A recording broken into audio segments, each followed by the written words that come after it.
Hello दोस्तों, स्वागत है आप सभी का साबिर क्लासेस एजुकेशन में। और आज हम लोग बात करेंगे क्लास 10th का प्रकाश चैप्टर के बारे में। हम लोग एक वीडियो पहले देख चुके हैं, ये दूसरा वीडियो है। तो हम लोग देखेंगे कि प्राकृतिक अदीप्त पदार्थ का कुछ उदाहरण।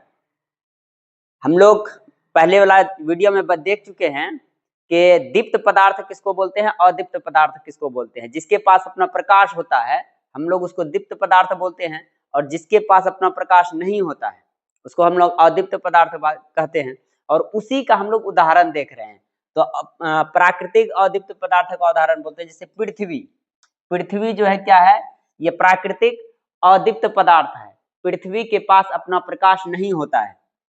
उसी तरह से अगर हम लोग चंद्रमा की बात करें तो चंद्रमा के पास जो है अपना प्रकाश नहीं होता है। ये सूर्य के प्रकाश को परावर्तित करता है और तब हम लोगों को जो है वहां से जो है आती हुई प्रकाश दिखाई पड़ती है। लेकिन सूर्य से प्रकाश में टकराती है और वही टकरा करके हमारे पास आती है। हम लोगों को जो है तब पता चलता है कि कुछ चांद से प्रकाश आ रहा है, लेकिन चांद का अपना प्रकाश नहीं होता है।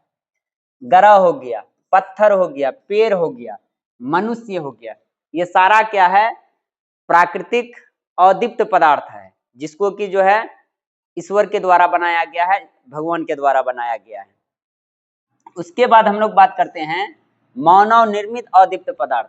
अभी भी हम लोग अदीप्त पदार्थ के बारे में ही बात कर रहे हैं, लेकिन मानव निर्मित, जैसे अगर हम लोग बात करें मेज, कुर्सी, यह कुर्सी का चित्र भी दिखाया गया है। आप देखिए ये जो है मानव निर्मित अदीप्त पदार्थ है।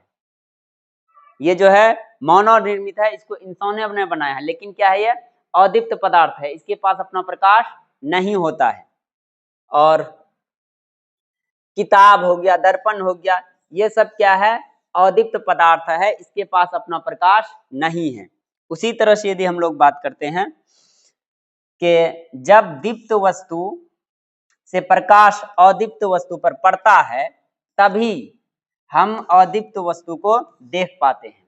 तो हम लोग जो अपने रूम के अंदर या रूम से बाहर कहीं भी किसी भी अदीप्त वस्तु को देखते हैं तो इसका मेन कारण है कि दीप्त वस्तु से प्रकाश आकर उस पर टकराती है और उसके बाद हमारी आंखों में आती है। उस वस्तु का प्रतिबिंब हमारे आंखों में बनता है, तब हम वस्तु को देख पाते हैं।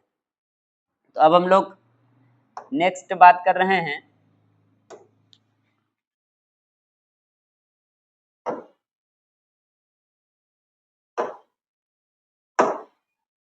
कि प्रकाश माध्यम क्या है।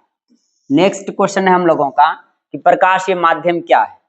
तो वह क्षेत्र जिससे होकर प्रकाश वस्तु से निकलकर आंख तक पहुंचती है उसे प्रकाश माध्यम कहते हैं।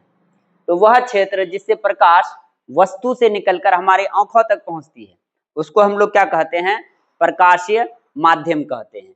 अगर आप उदाहरण देखें तो हवा क्या है, प्रकाशीय माध्यम है। आपको यह चित्र दिखाया गया है कि हमारे चारों तरफ जो है क्या है, ये वायु है, हमारे चारों तरफ वायु है, हवा है, और ये क्या है, प्रकाशीय माध्यम है। क्योंकि सूर्य से जब प्रकाश निकलती है तो किसी भी वस्तु से टकराने से पहले वो जो है एक माध्यम में रहती है, तो हवा में रहती है। तो हवा क्या है, एक प्रकाशीय माध्यम है, प्रकाश का चलने का स्थान है, जगह है।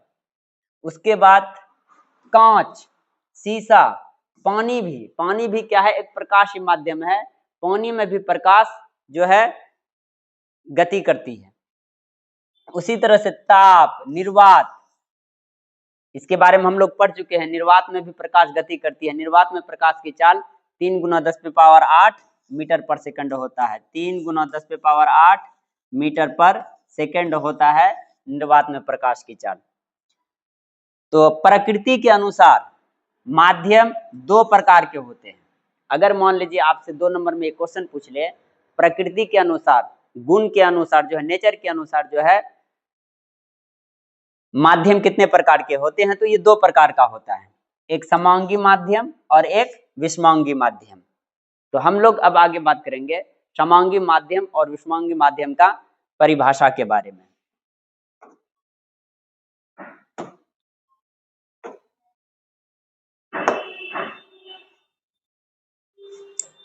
क्वेश्चन है समांगी माध्यम क्या है। कह रहा है वह माध्यम जिसके प्रत्येक भाग के गुण एवं बनावट समान होते हैं। इस शब्द पर ध्यान दीजिएगा, वह माध्यम जिसके प्रत्येक भाग के गुण एवं बनावट समान होते हैं उसे समांगी माध्यम कहते हैं। जैसे जल, कांच, शक्कर का घोल, ये सब क्या है, समांगी माध्यम है। इसका हर जगह का प्रत्येक भाग का गुण और बनावट क्या होगा, समान होगा। आप जैसे अगर बात करते हैं पानी का ही, आप पानी के किसी भाग को लीजिए और पीजिए, आपको सेम लगेगा। उसी तरह से चीनी का पानी में बहुत अच्छा से मिला देना, बहुत अच्छा से घोल बना देना, वो भी एक समांगी माध्यम है। अगला क्वेश्चन है समांगी माध्यम के विशेषताओं को लिखें।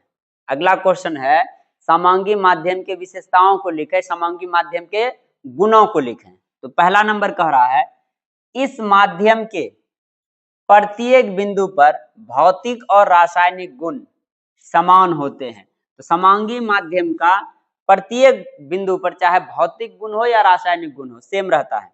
दूसरा, समांगी माध्यम में प्रकाश सभी दिशाओं में ही निश्चित चाल से चलता है।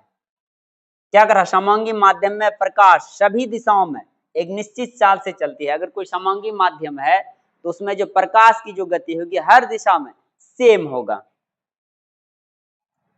उसके बाद जब तक प्रकाश एक समांगी माध्यम में चलता रहता है तो वह एक सीधी रेखा में चलता है। जब माध्यम में बदलता है जैसे हवा से पानी में, तो तभी प्रकाश मुड़ता है। तो क्या कह रहा है, जब तक प्रकाश एक समांगी माध्यम में रहता है वह सीधी रेखा में चलता है। जब माध्यम बदलता है तो तभी प्रकाश मुड़ता है। जैसे माध्यम बदलता है हवा से पानी, जैसे प्रकाश अगर हवा में चल रही है तो वो सीधी रेखा में गति करेगी। जैसे ही हवा से वो पानी में जाएगी वो क्या करेगी, मुड़ जाएगी, बेंट कर जाएगी। तो जैसे यदि हम लोग देखें, सिंपली अगर बात करते हैं आप, जैसे सिंपली आप देखिए,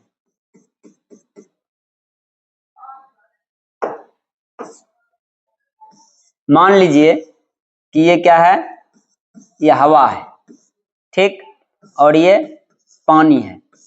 जैसे ही प्रकाश यहां से आएगी, ठीक है, ये मान लीजिए कि अभिलंब है, तो ये इसको जाना इधर चाहिए, लेकिन यह क्या करेगी, थोड़ा मुड़ जाएगी। तो प्रकाश जब वायु से पानी में जाता है या एक माध्यम से दूसरे माध्यम में जाता है तो उसका जो पहले वाला रास्ता होता है उससे वो क्या होता है, मुड़ जाता है। इसी तरह से अगर हम लोग बात करें,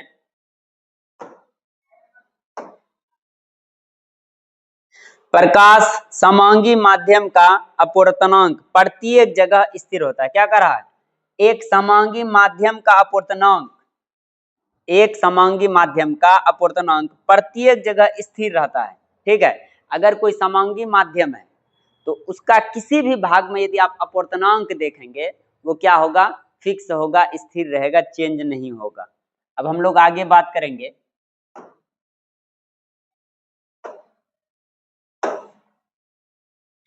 कि विषमांगी माध्यम क्या है। क्वेश्चन है कि विषमांगी माध्यम क्या है। कहा वह माध्यम जिसके प्रत्येक भाग के गुण एवं बनावट असमान होती है। अभी हम लोग बात किए थे समांगी माध्यम में कि वह माध्यम जिसके प्रत्येक भाग के गुण और बनावट समान हो उसको समांगी माध्यम। अब हम लोग बात करते हैं गुण और बनावट यदि क्या हो, अलग हो, ठीक है, तब हम लोग असमान हो, तब हम लोग उसको क्या बोलेंगे, विषमांगी माध्यम बोलेंगे। जैसे विभिन्न हवा का सेंस हो गया गर्म या ठंडी, अलग अलग हवा का मिश्रण, कैल्साइट, कोहरा, आप देखते होंगे कोहरा, फिर धुआं, ठीक है, या गंदा पानी, ये सब क्या है आपका विषमांगी माध्यम का उदाहरण है।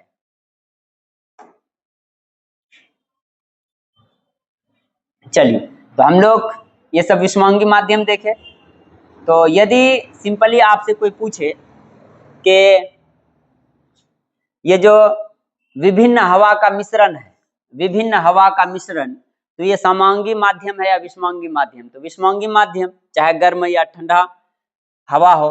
उसके बाद कैल्साइट, कोहरा, हम लोग देखते होंगे कि जब जो है ठंडा का मौसम आता है तो आप फ्रीली एक स्थान से दूसरे स्थान बहुत बेहतर नहीं देख पाते हैं, तो वो क्या है? विषमांगी माध्यम है। यदि हम लोग बात करें धुआं, गंदा पानी भी क्या है? एक विषमांगी माध्यम का उदाहरण है। अगला क्वेश्चन है पारदर्शी पदार्थ क्या है? कह रहा है जिन पदार्थों से होकर प्रकाश पूरी तरह आर पार निकल जाता है उसे पारदर्शी पदार्थ कहते हैं। तो जिन पदार्थ से प्रकाश क्या हो, पूरी तरह आर पार चले जाए, तो उसको हम लोग क्या बोलेंगे? पारदर्शी पदार्थ कहेंगे। जैसे अगर हम लोग बात करें तो आप कांच देखते होंगे, कांच क्या है? पारदर्शी पदार्थ का उदाहरण है। एक दुकानदार जब अपने दुकान के अंदर कोई सामान बेचता है, कोई सामान बेच रहा होता है या बैठा हुआ रहता है, तो आप बाहर से भी उनको स्पष्ट रूप से देख पाएंगे। तो कांच क्या हो गया? एक पारदर्शी पदार्थ का उदाहरण हो गया। अगला क्वेश्चन है कि अपारदर्शी पदार्थ क्या है? कह रहा है जिन पदार्थों से प्रकाश बाहर नहीं निकल पाता है उसे अपारदर्शी पदार्थ कहते हैं। जिन पदार्थों से होकर प्रकाश बाहर नहीं निकल पाता है उसको हम लोग क्या बोलेंगे? अपारदर्शी पदार्थ बोलेंगे। जैसे पत्थर, ईंट, आप यहाँ देख रहे हैं ये ईंट जो है ये क्या है? अपारदर्शी पदार्थ का उदाहरण है। इसके आर पार प्रकाश नहीं जा पाती है। या हम लोग बात करते हैं कोई धातु है, आप देख लीजिए यहाँ दिखाया गया है, जैसे छड़ है या अन्य प्रकार का धातु है, तो इनके आर पार प्रकाश नहीं जा पाता है। तो इनके आर पार प्रकाश नहीं जा पाता है तो हम लोग इनको क्या बोलेंगे? अपारदर्शी पदार्थ बोलेंगे। जिनके आर पार प्रकाश नहीं जा सके उसको हम लोग अपारदर्शी पदार्थ कहेंगे। तो आपका जो ये सब है अपारदर्शी पदार्थ का उदाहरण है। और यदि हम लोग बात करें लकड़ी भी अपारदर्शी पदार्थ होता है। मानव शरीर, हम लोग भी क्या है? अपारदर्शी पदार्थ हैं। जब हम लोग देखते हैं कि बल्ब जलता है तो हमारे पीछे प्रकाश नहीं जाने के कारण हमारी छाया बनती है। गत्ता, आप देखते होंगे बिस्कुट वगैरह का जो गत्ता होता है वो भी क्या है? अपारदर्शी पदार्थ है, क्योंकि उसके आर पार प्रकाश नहीं जा पाता है। तो ये सब जो है आपको अपारदर्शी पदार्थ का उदाहरण है, आप इसको ठीक से देख लीजिए। अब हम लोग आगे बात करेंगे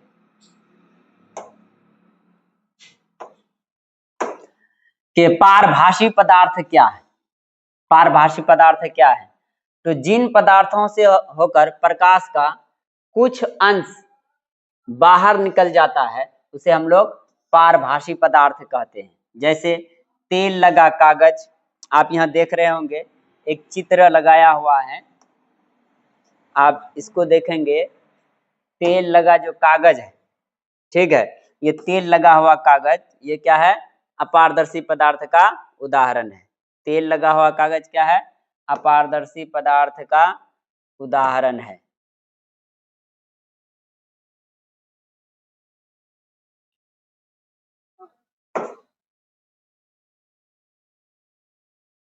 हाँ, तो पारभासी पदार्थ क्या है? जिन पदार्थों से होकर प्रकाश का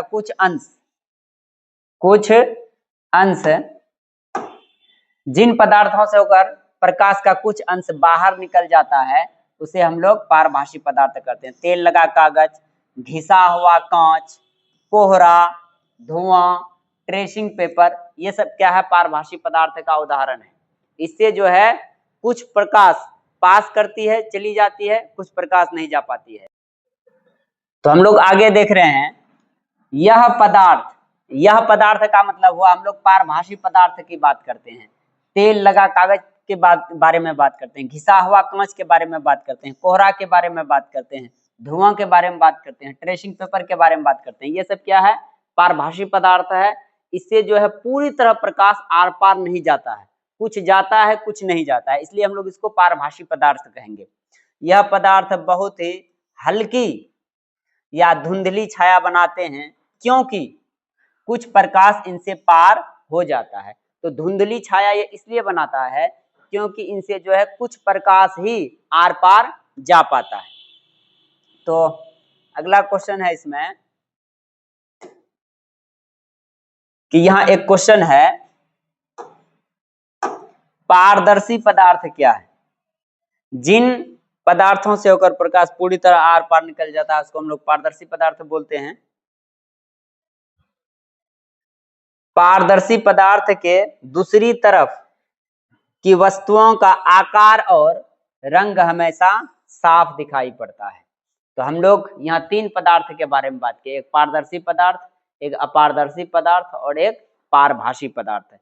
पारदर्शी पदार्थ उसको कहते हैं जिसके आर पार प्रकाश चला जाता है, और अपारदर्शी पदार्थ उसको बोलते हैं जिसके आर पार प्रकाश नहीं जा पाता है। पारभासी पदार्थ उसको बोलते हैं जिसका जो है कुछ प्रकाश आर पार जा पाता है, उसको हम लोग पारभासी पदार्थ बोलते हैं। अब हम लोग आगे बात करेंगे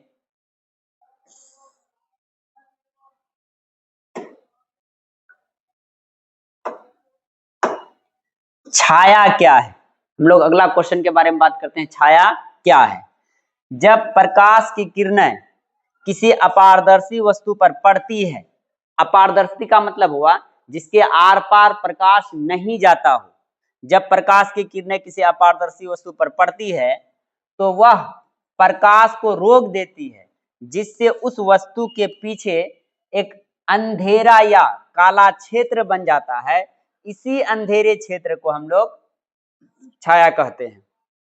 आप ध्यान से सुनिए, जब किसी वस्तु पर प्रकाश पड़ती है तो उस वस्तु के आर पार जब प्रकाश नहीं जा पाती है तो उसके दूसरे तरफ एक जो है काला क्षेत्र बन जाता है। उसी काले क्षेत्र को हम लोग क्या बोलते हैं? छाया बोलते हैं।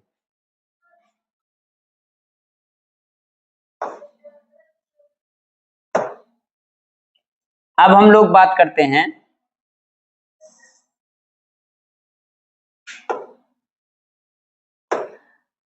छाया बनाने के लिए आवश्यक शर्तों को लिखें।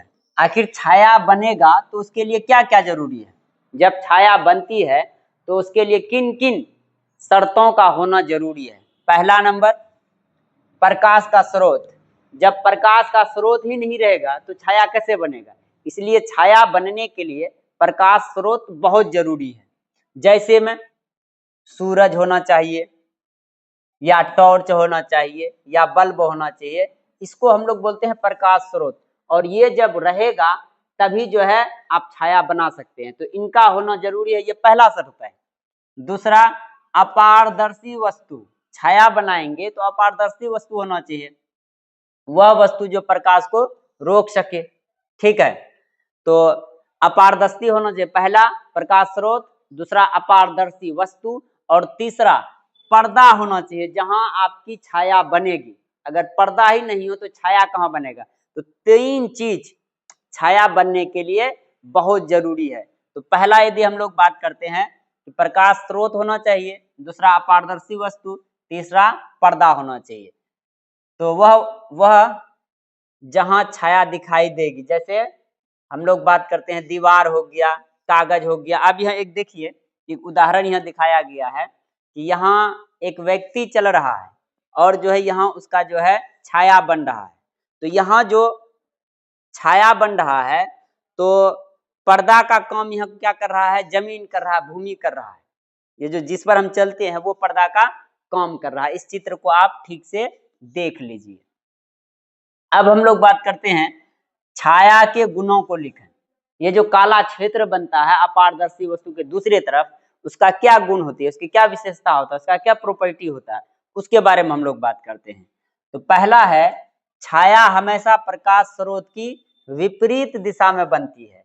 यानी प्रकाश स्रोत जिधर है उसके जो है उल्टे साइड में जो है छाया बनता है दूसरे तरफ। जैसे यह हम एक बल्ब मेरा जल रहा है, अगर चारों तरफ लाइटिंग नहीं होती बेहतर, ठीक है, क्योंकि इधर भी बल्ब लगा हुआ है, तो इधर अगर एक बल्ब जल रहा है तो मेरा छाया इधर बनेगा, क्योंकि प्रकाश स्रोत इधर है तो छाया किधर बनेगा?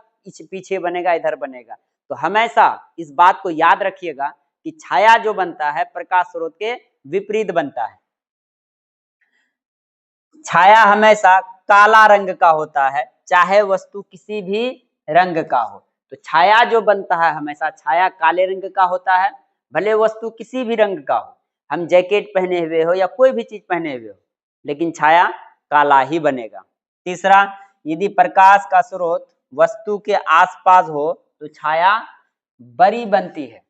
यदि प्रकाश का स्रोत वस्तु से दूर हो तो छाया छोटी बनती है। तो ये बहुत ही महत्वपूर्ण बात है। यदि प्रकाश का स्रोत वस्तु के आसपास हो तो छाया बड़ी बनती है।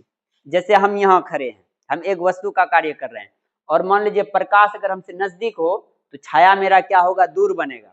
लेकिन अगर प्रकाश दूर हो तो छाया नजदीक बनेगा। इसको आप अच्छा से याद कर लीजिएगा और इसको जो है एक आप बेहतर नोट्स भी बना सकते हैं। आप हर एक स्लाइड को जो है स्क्रीनशॉट लेकर के एक अच्छा नोट्स भी बना सकते हैं इससे। अब हम लोग आगे बात कर रहे हैं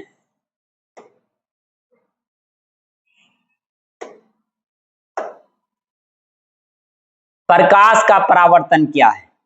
ठीक है, ये क्वेश्चन तो कई बार पूछता है आपको 2 नंबर में, प्रकाश का परावर्तन क्या है। जब प्रकाश की किरण किसी चमकदार सतह से टकराकर वापस उसी माध्यम में लौट जाती है तो इसी घटना को हम लोग प्रकाश का परावर्तन कहते हैं। जब प्रकाश किसी परावर्तक सतह से टकराकर उसी माध्यम में लौट जाए तो इसको हम लोग प्रकाश का परावर्तन कहेंगे, रिफ्लेक्शन ऑफ लाइट कहेंगे। आप यहाँ एक चित्र देख रहे हैं, ये प्रकाश का परावर्तन का एक चित्र दिखाया गया है कि प्रकाश यहाँ से आ रहा है, ठीक है, और टकरा करके फिर ये जो है इसी माध्यम में आ गया। अब मान लीजिए कि इधर एक माध्यम है, इधर दूसरा माध्यम है, तो प्रकाश यहाँ से आया, टकरा करके फिर ये इसी माध्यम में आ गया, तो इसी घटना को हम लोग प्रकाश का परावर्तन कहेंगे।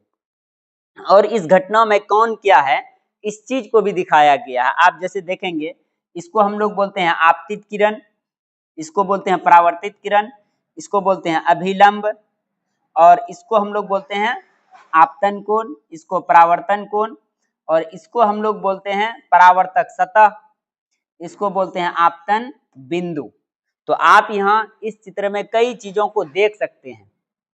आपतित किरण है, परावर्तित किरण है, अभिलंब है, आपतन कोण है, परावर्तन कोण है, परावर्तक सतह या आपतन बिंदु है। इन सारे चीजों को दिखाया गया है। आप इनको जो है अपने नोट्स में बना सकते हैं। अगला क्वेश्चन है प्रकाश के परावर्तन के नियमों को लिखें। तो प्रकाश के परावर्तन के नियम, पहला है आपतित किरण, परावर्तित किरण और आपतन बिंदु पर डाला गया अभिलंब सभी एक ही समतल में होते हैं या सभी एक ही तल में होते हैं। तो हम लोग बात कर रहे हैं प्रकाश के परावर्तन का नियम। तो प्रकाश के परावर्तन के 2 नियम होते हैं। पहला नियम कहता है कि आपतित किरण, परावर्तित किरण और आपतन बिंदु पर डाला गया अभिलंब तीनों जो है एक ही तल में होता है। दूसरा कह रहा है आपतन कोण और परावर्तन कोण हमेशा बराबर होता है। इस बात को याद रखिएगा, आपतन कोण और परावर्तन कोण हमेशा बराबर होता है। तो ये कोण और ये कोण हमेशा क्या होता है, बराबर होता है। ये कोण का मतलब हुआ आपतित किरण और अभिलंब के बीच बना कोण को हम लोग आपतन कोण कहते हैं और इसको आई के द्वारा सूचित करते हैं। तो कोण आई बराबर होता है कोण आर के, कोण आई बराबर होता है कोण आर के, और आपतन कोण परावर्तन कोण के बराबर होता है। और आपतन कोण कहते हैं आपतित किरण और अभिलंब के बीच बना कोण, और परावर्तन कोण बोलते हैं परावर्तित किरण और अभिलंब के बीच बना कोण। तो ये दोनों कोण हमेशा क्या होता है, बराबर होता है। तो इस क्वेश्चन को खासकर आप बहुत बेहतर कर लीजिएगा क्योंकि ये 2 नंबर में पूछता है।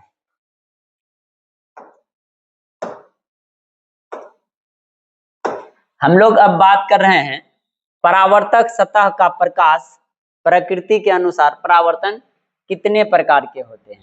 यदि आप इसको देखेंगे, परावर्तक सतह की प्रकृति के अनुसार प्रकाश जिस सतह पर टकराती है उसको परावर्तक सतह बोलते हैं। परावर्तक सतह की प्रकृति के अनुसार परावर्तन कितने प्रकार के होते हैं। तो परावर्तक सतह की प्रकृति के अनुसार परावर्तन जो है 2 प्रकार के होते हैं, एक नियमित परावर्तन और एक अनियमित परावर्तन। इस चीज पर ध्यान दीजिएगा, एक नियमित परावर्तन और एक अनियमित परावर्तन। तो नियमित परावर्तन किसको बोलते हैं, जब प्रकाश की किरणें चिकनी और चमकीली सतह पर पड़ती है तो नियमित रूप से परावर्तित होती है, हो जाते हैं। ऐसे परावर्तन को हम लोग नियमित परावर्तन कहते हैं। आप यहाँ चित्र में देख सकते हैं नियमित परावर्तन का उदाहरण। आप अगर बात करेंगे, जैसे मान लीजिए कोई एक सतह है, ये इस तरह से प्रकाश जो है जा रहा है, तो इसको हम लोग बोलेंगे नियमित परावर्तन। इसको क्या बोलेंगे हम लोग? नियमित परावर्तन। अब फिर है अनियमित परावर्तन। जब प्रकाश की किरणें रुखरी और चमकीली सतह पर पड़ती है तो वह अनियमित रूप, अनियमित का मतलब होता है जैसे तैसे जब वो परावर्तन होगा किसी परावर्तक सतह से टकराने के बाद, तो हम लोग उसको क्या बोलेंगे? अनियमित परावर्तन बोलेंगे। आप इसको भी देख सकते हैं यहाँ। अगर हम लोग बात करें, ये कोई परावर्तक सतह है, ये लाइट आई, ये टकराने के बाद इधर चला गया, फिर ये मान लीजिए आई, टकराने के बाद इधर चला गया, फिर प्रकाश आई, टकराने के बाद इधर चला गया, फिर प्रकाश आई, टकराने के बाद इधर चला गया। इस तरह के परावर्तन को हम लोग क्या कहेंगे? इस तरह के परावर्तन को अनियमित परावर्तन कहेंगे, जो जैसे तैसे जिगजैग पाथ पर जैसे तैसे जाए, इसको हम लोग अनियमित परावर्तन कहेंगे। अगला है समतल दर्पण में प्रकाश के परावर्तन को चित्र द्वारा दिखाएं। करा समतल दर्पण में प्रकाश के परावर्तन को चित्र के द्वारा दिखाएं। तो समतल दर्पण में यदि हम लोग प्रकाश का परावर्तन को चित्र के माध्यम से दिखाएंगे, ठीक है, तो अगर हम लोग बात करें कि ये दर्पण है, प्रकाश जो है ऐसे आता है और टकरा के ऐसे चला जाता है, तो इसको हम लोग एक समतल दर्पण बोलते हैं। तो इसी में आपको दिखाने के लिए बोला था, ये आपतित किरण है, ये जो है आपतित किरण है,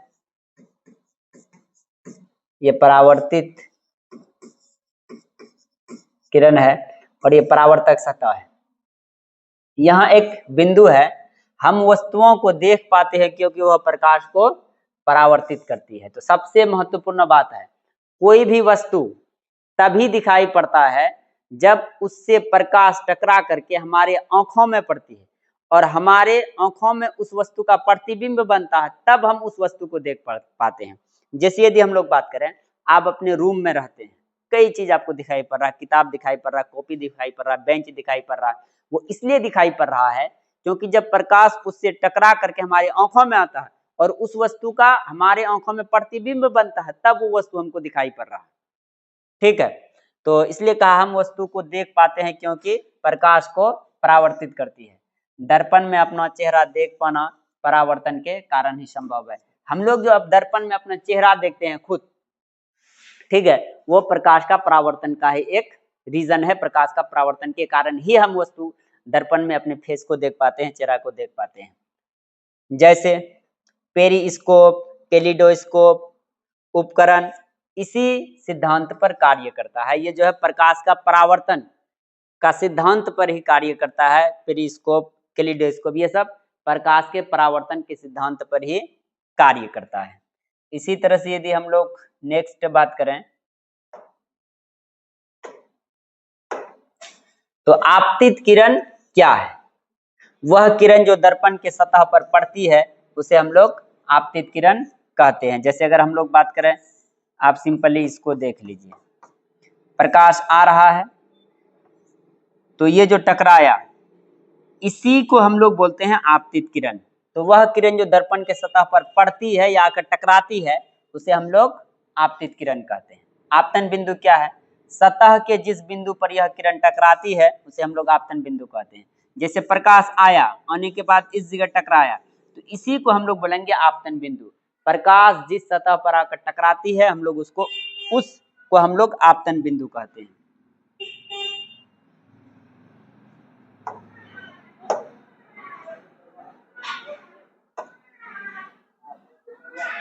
नेक्स्ट हम लोग बात करते हैं परावर्तित किरण क्या है? वह किरण जो दर्पण के परावर्तक सतह से टकराकर वापस लौट जाती है उसे हम लोग परावर्तित किरण कहते हैं। जैसे फिर आप देखें इस चित्र को, प्रकाश आया, टकरा करके चला गया, तो टकरा करके जो किरण गया इसी को हम लोग क्या बोलते हैं, परावर्तित किरण कहते हैं। इसी को हम लोग क्या बोलते हैं, परावर्तित किरण। जो किरण प्रकाश की परावर्तक सतह से टकराकर वापस चली जाती है इसी को हम लोग क्या बोलते हैं, परावर्तित किरण। फिर है आपतन कोण। आपतन कोण क्या है, तो हम लोग इससे पहले वाले चित्र में बात कर चुके हैं कि आपतित किरण और अभिलंब के बीच जो कोण बनता है, आपतित किरण और अभिलंब के बीच जो कोण बनता है इसी को हम लोग क्या कहते हैं, आपतन कोण कहते हैं। तो इसी प्रकार हम लोग आगे बढ़ते हैं। फिर इसी तरह से सिंपल है, ये सब हम लोग बात कर चुके हैं पहले, ये सब के बारे में हम लोग पहले बात कर चुके हैं। परावर्तित किरण क्या है, आपतित किरण क्या है, ये सब के बारे में बात कर चुके हैं। परावर्तित किरण क्या है, वह किरण जो दर्पण के परावर्तक सतह से टकराकर वापस लौट जाती है उसे परावर्तित किरण कहते हैं। तो सारे चीजों के बारे में हम लोग पहले बात कर चुके हैं, एक बार आप फिर और देख लीजिए। मान लीजिए प्रकाश आया, टकरा करके चला गया और ये अभिलंब है, तो सबके बारे में एक साथ बोल देते हैं। इसको हम लोग बोलते हैं आपतित किरण, इसको बोलते हैं परावर्तित किरण, इसको बोलते हैं अभिलंब और इसको बोलते हैं परावर्तक सतह और इसको हम लोग बोलते हैं आपतन बिंदु। फिर अभिलंब क्या है बात कर लिए, आपतन कोण क्या है बात कर लिए हम लोग। अब हम लोग आगे बढ़ रहे हैं।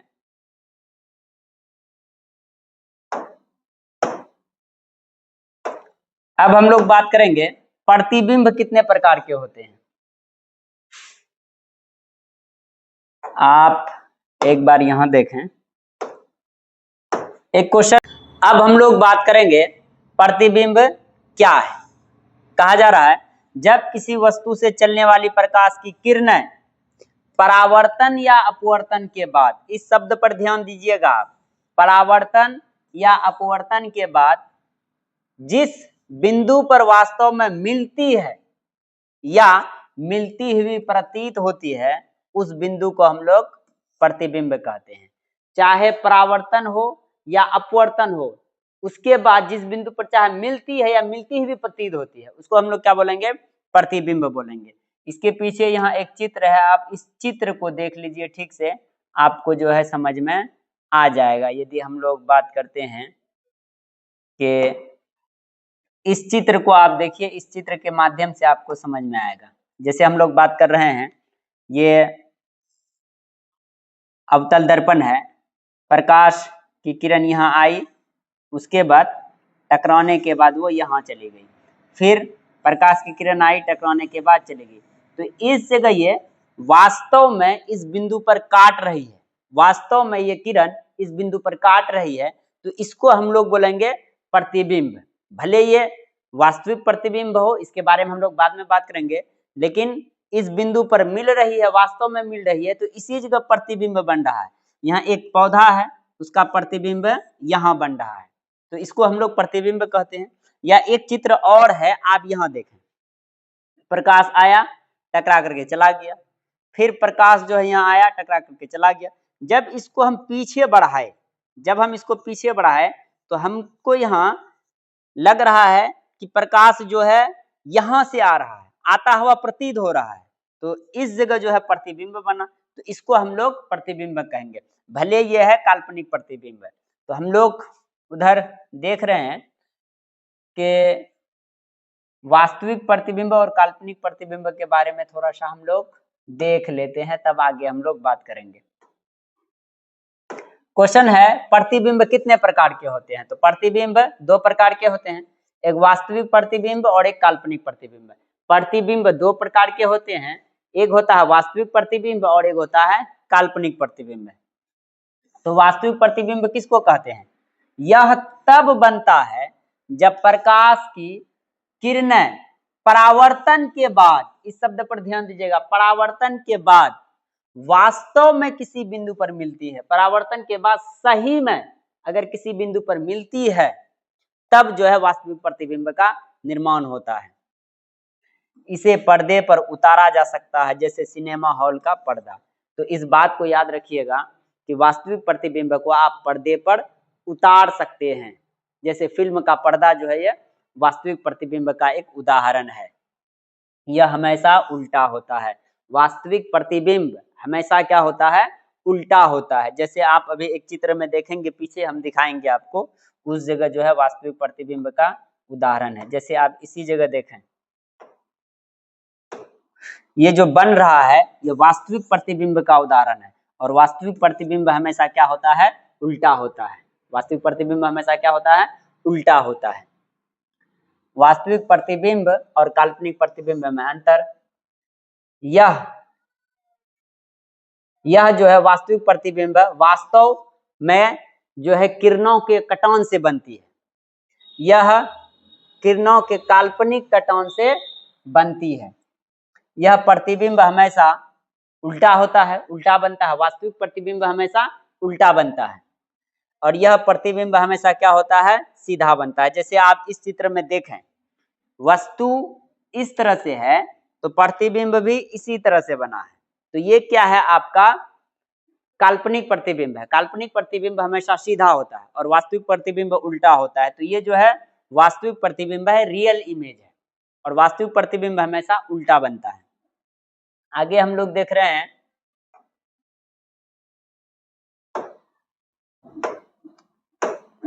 आभासी प्रतिबिंब।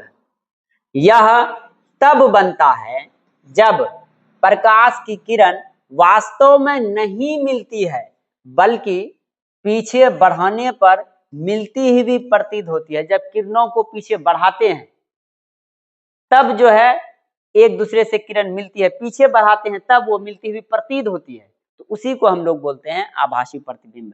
इसे पर्दे पर प्राप्त नहीं किया जा सकता है। सबसे महत्वपूर्ण बात, आभासी प्रतिबिंब को आप पर्दे पर प्राप्त नहीं कर सकते हैं। आभासी प्रतिबिंब को आप पर्दे पर प्राप्त नहीं कर सकते हैं। यह हमेशा सीधा बनता है। वास्तविक प्रतिबिंब हमेशा क्या होता है? सीधा बनता है। जैसे समतल दर्पण में हमारा चेहरा, समतल दर्पण में जो हमारा चेहरा बनता है वो किसका उदाहरण है? आभासी प्रतिबिंब का उदाहरण है। आप एक चित्र में इसको आप देख सकते हैं कि ये जो हमारा चेहरा दिखाई पड़ रहा है समतल दर्पण में, ठीक है, तो ये जो है आपका आभासी प्रतिबिंब का उदाहरण है। अब हम लोग आगे बात कर रहे हैं कि ठीक है, ये सारा हम लोग पढ़ लिए, फिर हम लोग अगला नेक्स्ट वीडियो में देखेंगे।